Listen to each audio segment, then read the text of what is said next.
Hello everyone, welcome back to my YouTube channel. My name is Nisi J, and today we'll be talking about a Displaylink docking station.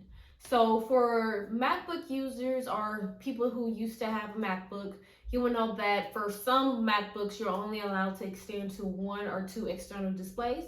Well, if you keep watching this video, I'll show you how to achieve a 3-monitor setup for your MacBook. New player to lay out a new life, new game, new piece, new moves, let's play. You say you wanna know more, see more. Open up your eyes, start looking, let me be more. We forge a new path forward, just follow my lead, girl, it's time to get free. So let's just jump right into the video. I currently have a MacBook Air 2020. I was told by Apple tech support that I should be able to at least extend to 2 external displays. However, in my case, I was only able to extend to 1. So I had to do some research.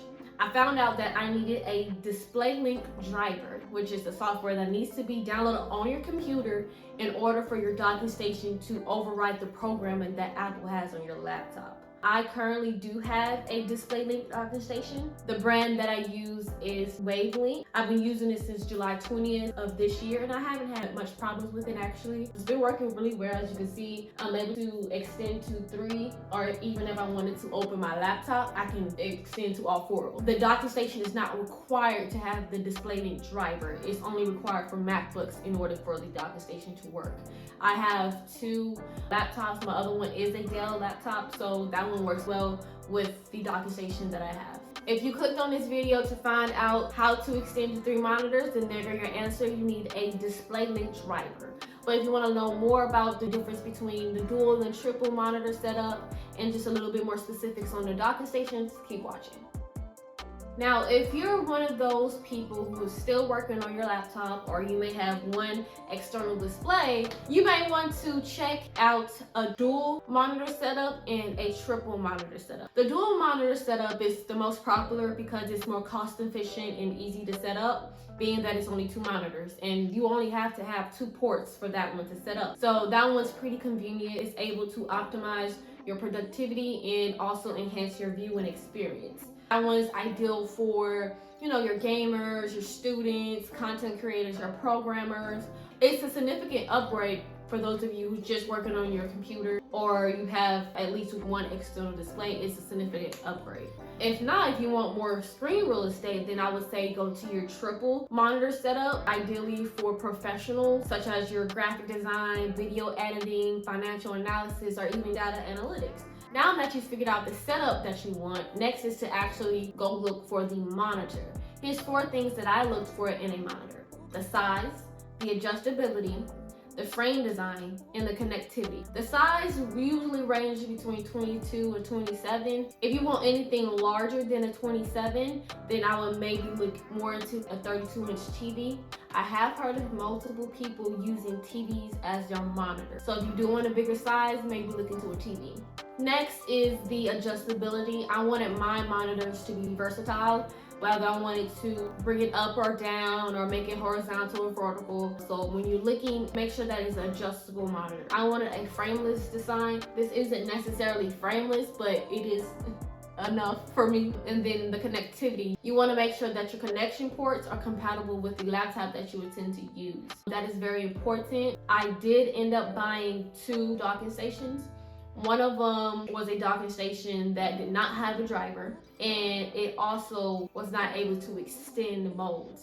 I'll talk about that later. Those are the 4 things that I was looking for. Now that you got your ideal setup, monitors that you're looking for, now it's time to move into the docking station. The important things when looking for a docking station is just make sure that you're looking at the reviews in the product description. Make sure that the docking station is compatible with Mac OS M1 or M2 depending on your device. Then consider the power requirements needed for your laptop in order to charge while working. It's good to start off with 100 watts. Mine is 100 watts and I haven't had any issues. It does charge pretty fast because I have a USB Type-C. The Thunderbolt 3 or 4 is the fastest charging. I don't really see the difference between the 2, but Type-C works just as well. It is more cost efficient than the Thunderbolt 3 or 4, but it really depends on what you want and how much money you want to spend on it. Next, you want to consider if you want accessories connected to your docking stations. The USB 3.0 and the USB 3.2 is kind of the best out there for fast data transferring. So if you do want to connect maybe a USB drive, a mouse, or a keyboard, then you may want to look into that as well.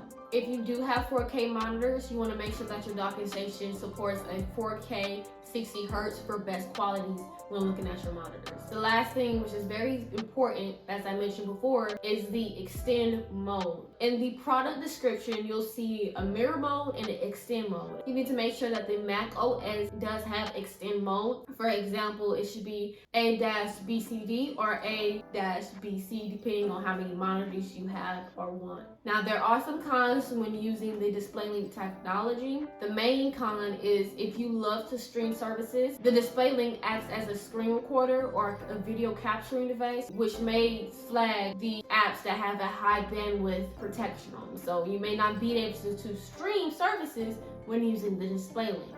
I haven't had any problems with that. I don't really stream services on my computer. I usually just use YouTube, but if you do, you may want to take that into consideration. The other issues that may arise is flickering, flashing, freezing, or maybe fuzzy pictures. I personally have not experienced that with the docking station that I'm using, but it's said to have been one of the problems when using a Displaylink driver.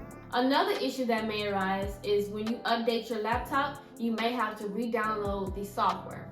I particularly have not come across that issue yet, so I can't really speak on it, but I have heard that that could be an issue as well. As far as cons, that's all that I know and all that I've heard of. If you do have any questions, leave them down below. If you do want me to do a video on the downloading of the Displaylink and installing it onto my computer, I can do that for you guys. Just let me know down below. But other than that, that's the end of the video. Thank you guys for watching. Y'all have a blessed day.